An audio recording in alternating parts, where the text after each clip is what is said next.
So Canada's Prime Minister just stood at a podium in Brussels, flanked by the leaders of the European Union, the United Kingdom, Japan, and Australia, and declared the American world order dead. Not dying, not struggling, dead. He said it calmly, without raising his voice, without a trace of anger. And the room packed with diplomats, heads of state, and journalists from 60 countries gave him a standing ovation. Trump's response was immediate, volcanic, and according to 3 people who were in the room at the White House, the angriest anyone has ever seen him in his political career. He threatened consequences so extreme that his own advisors tried to physically take the phone out of his hands. And then Warren Buffett did something he almost never does. He called a press conference, the first he's initiated in over a decade, and what he said about the future of American economic power made Wall Street go completely silent. When you hear what the Prime Minister actually said, the specific words he used, the alliances he announced, and the economic realignment he set in motion with a single speech, you'll understand why historians are already calling this the most significant address by a foreign leader about the United States, since Charles de Gaulle pulled France out of NATO's military command in 1966. Except this time, it's not just one country walking away. It's the beginning of an avalanche. Let me take you to Brussels. The venue was the European Council building, the same room where the most consequential decisions in European history have been made for the last 2 decades. The Prime Minister had requested a joint session broadcast live to the world. That request alone was unprecedented. Canadian Prime Ministers don't convene international summits. They attend them. The fact that this one called the meeting told every diplomat in the building that something extraordinary was about to happen.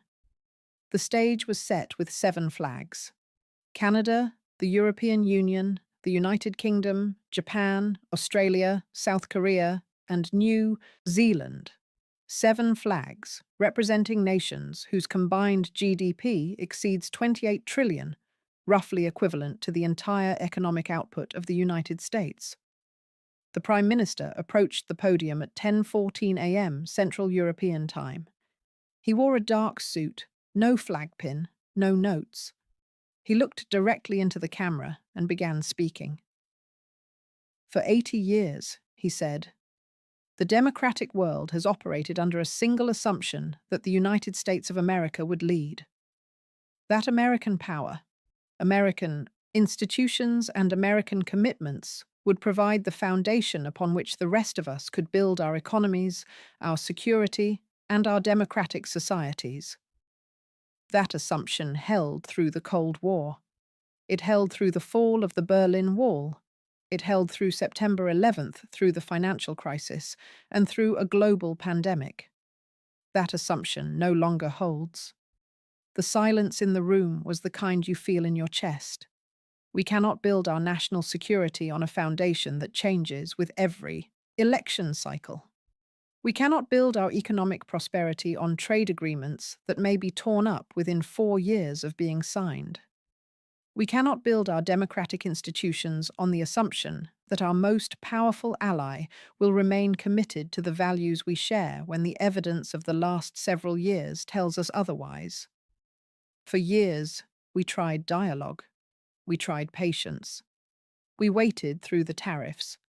We waited through the withdrawal from international agreements. We waited through the public questioning of alliances that generations of Americans and Canadians built together, sometimes with their blood.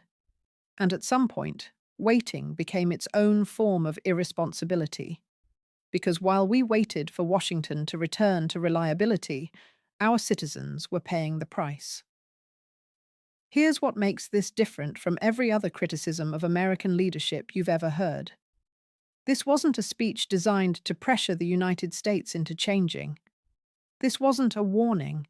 This was a speech designed to announce that Canada and its allies had already stopped waiting. The decision had already been made.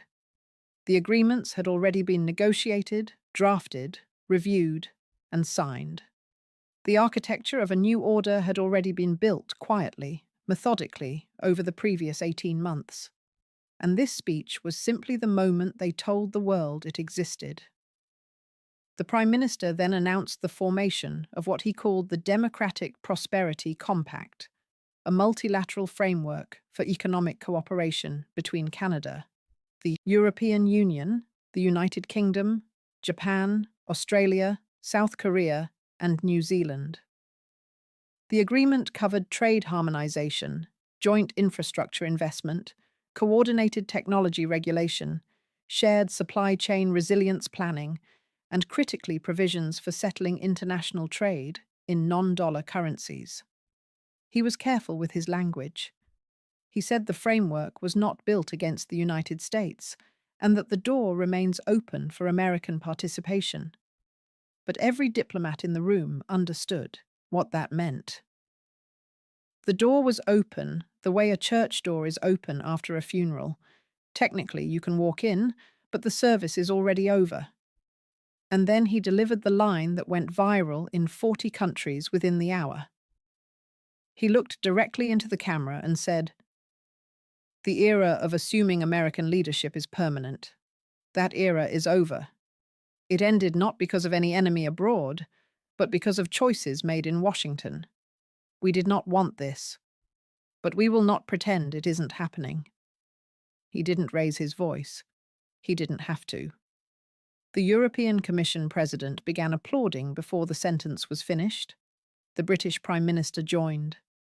Then Japan's Prime Minister. Then the entire room. The American ambassador sat motionless. Everyone else stood. This wasn't a critique. It was a eulogy. And the world gave it a standing ovation. Trump saw the speech on television. And what happened next, behind closed doors in the White House, is something his own staff is calling the worst afternoon of his presidency. According to 4 administration officials, Trump was in the private dining room off the Oval Office when the speech aired on Fox News. He watched the first 10 minutes in silence, which for anyone who knows, Trump is extraordinary. By the time the Prime Minister announced the Democratic Prosperity Compact, Trump had begun pacing. By the time the standing ovation began, he was shouting. One official described the scene. He wasn't angry like someone who lost a negotiation. He was angry like someone who just found out the world moved on without him. Like someone told him he doesn't matter anymore.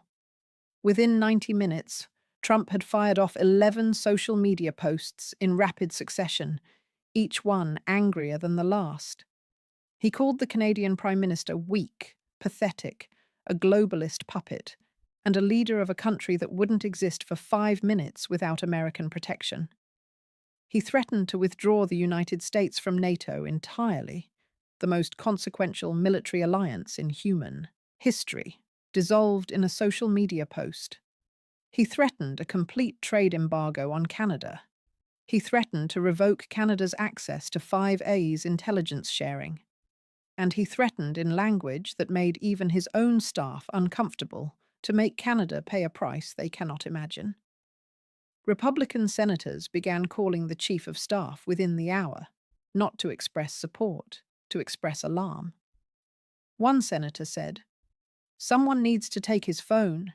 He's making us look insane."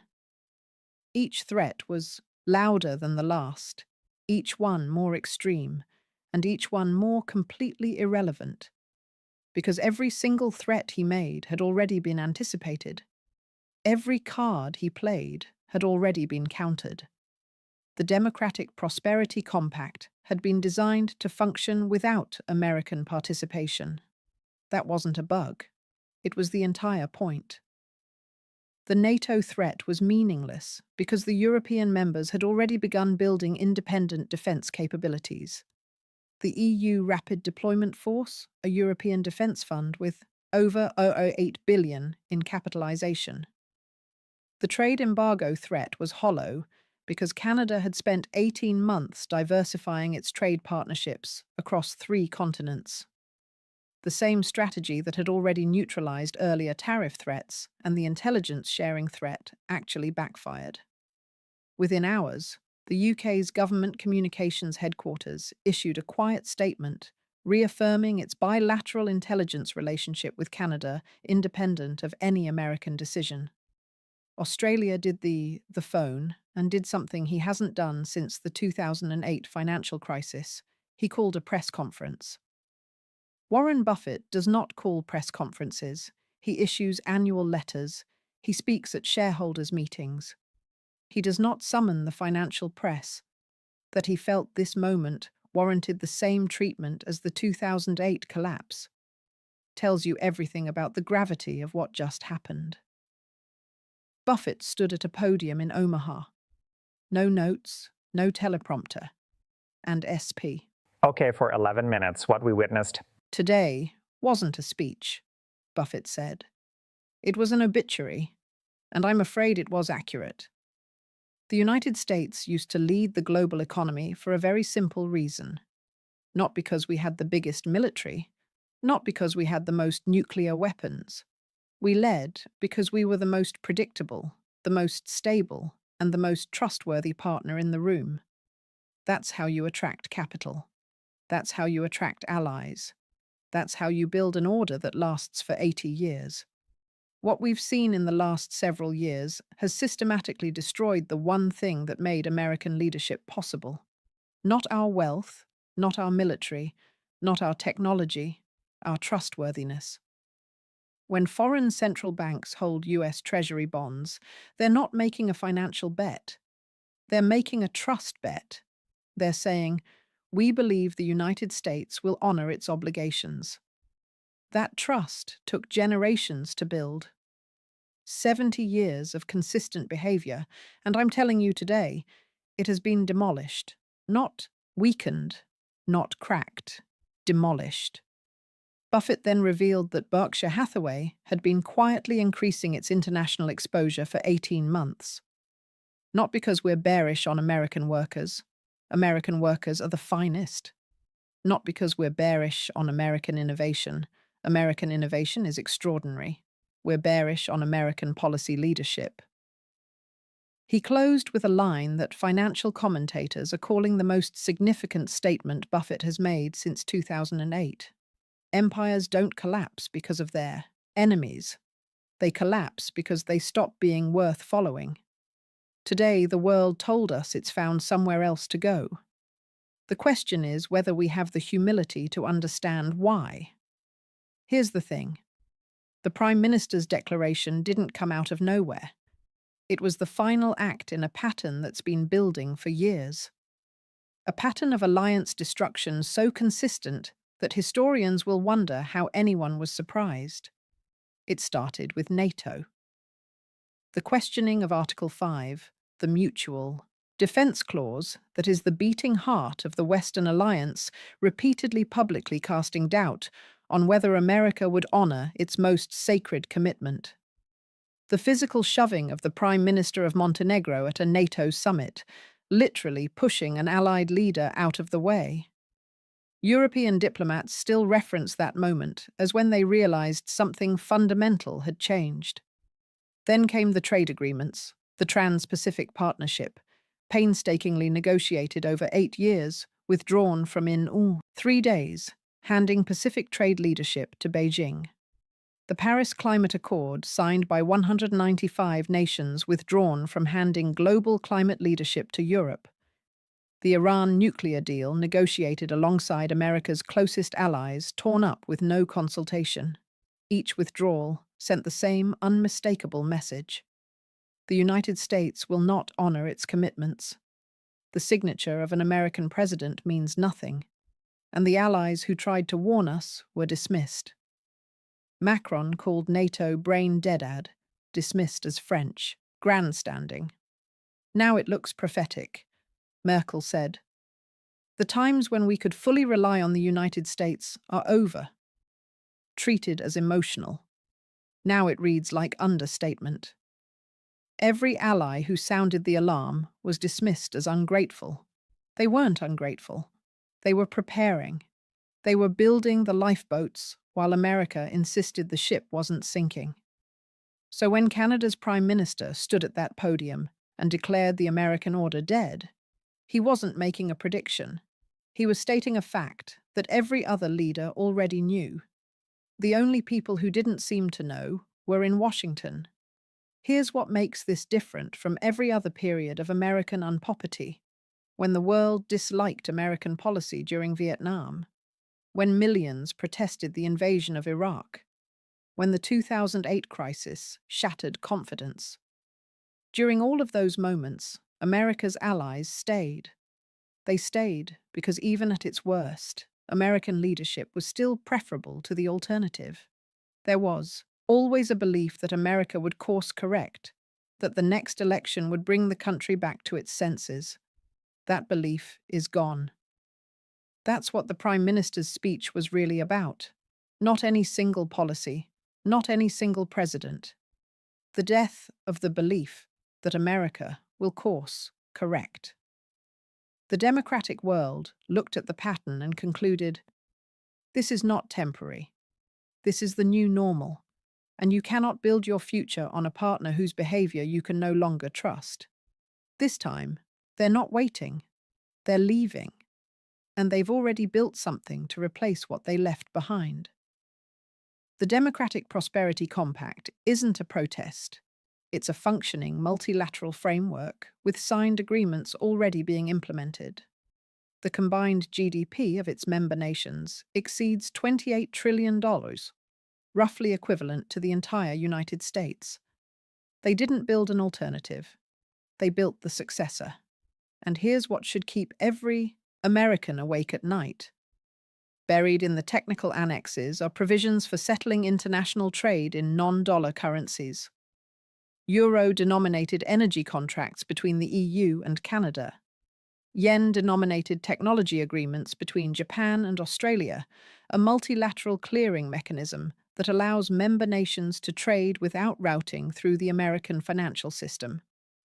The US dollar has been the world's reserve currency since 1944. That means most international trade is conducted in dollars. That creates enormous demand for the dollar, which allows the US to borrow at lower interest rates than any other country. It's the reason mortgage rates are lower. It's the reason the government can run deficits without triggering a debt crisis.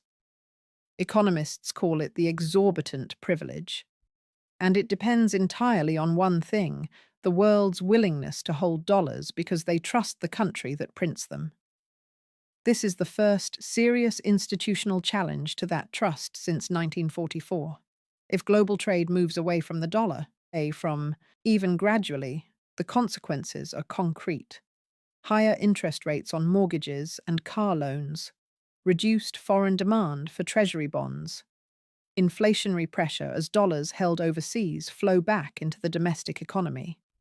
The dollar's dominance wasn't guaranteed by geography or constitution. It was guaranteed by trust. And trust is exactly what died on that stage in Brussels. The cruelest irony is the one Beijing understood immediately. China welcomed the speech. A world moving away from American leadership is a world where Chinese influence expands. But here's the twist. The Democratic Prosperity Compact was also designed to contain China. It creates a democratic economic bloc powerful enough to set global standards without American chaos or Chinese domination. It's a third way, and it exists entirely because the last several years made it necessary. The nations that signed it would have preferred the old system. But when that system became unreliable, they adapted. They built something new. And in doing so, they created the very thing that could have been America's greatest strategic asset, a democratic counterweight to authoritarian China. Except America isn't in it. Because America is the reason it was needed. They built a new order, not against America, but because of America. That distinction is the most devastating sentence in modern geopolitics. So here's where we are. Canada's Prime Minister stood in Brussels and declared the American order dead. The democratic world gave him a standing ovation. Trump responded with the most furious outburst of his presidency. Every threat bounced off a world that had already moved on. Buffett called a press conference and delivered an obituary for American global leadership. America's closest allies announced a new framework with combined GDP rivaling the U.S., complete with provisions to move trade away from the dollar.